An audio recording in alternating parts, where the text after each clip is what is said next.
Welcome to this project management tutorial entitled Calendar Functionality. So we're going to change a couple of dates, create a new calendar and see how the duration of the project changes, and in particular the finish date. Okay, so we could change the project start date here, but this is not the proper way. So we would go usually to the project ribbon and look at the project information, and this is where we change the start date for the project.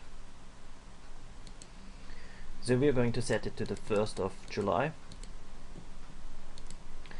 and since we're already in this information dialog, we'll look at the statistics of the projects, and we see when we start it's the 1st of July, finish date is the 21st of July. The duration is 15 days, so that obviously means that we have to work some weekends. Currently the costs are £0, which makes sense since we have not allocated any resources and done any work on the project yet. Okay, so you also notice that the Gantt chart has been updated. So we have now 1st of July, 7th of July, 14th. And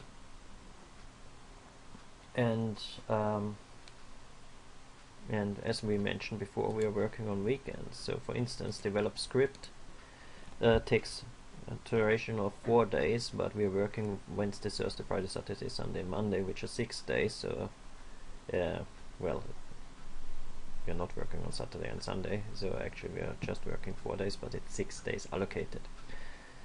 Good. Let us temporarily assume that we are going to work on Saturday and Sunday. Yeah, incredible as it sounds, let's just assume that temporarily. How are we going to go about that? So since we are already in the project ribbon, we see change working time.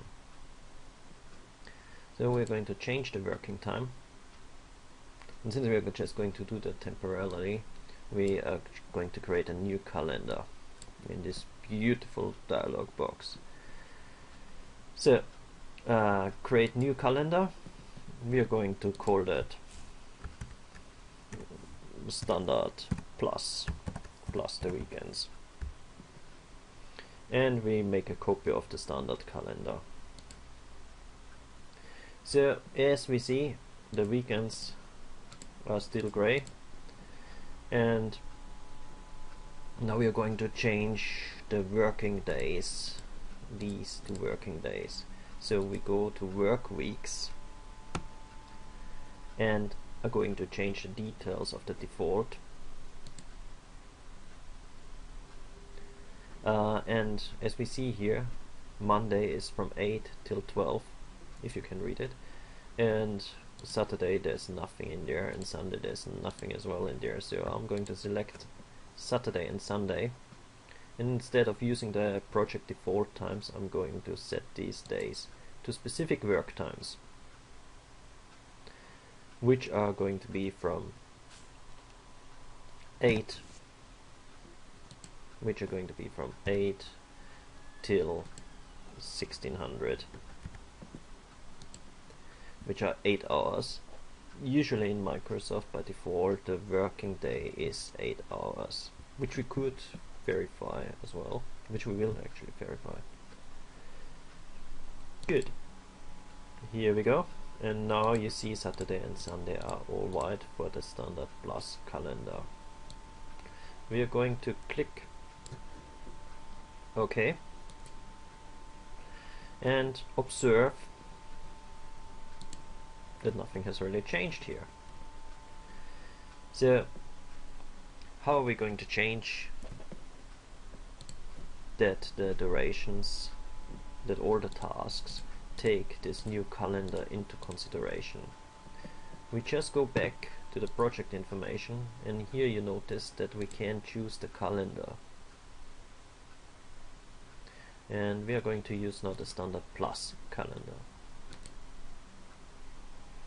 Now you notice that the overall duration is still 15 days, and we are finishing now on the 15th of July.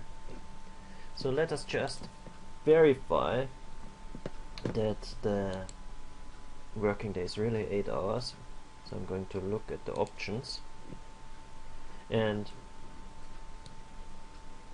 the schedule options, and here we see that the default start time is 8, finish time 5 o'clock in the evening, and the hours per day is 8. So here are the general aspects of our project, calendar options for this project. Yeah.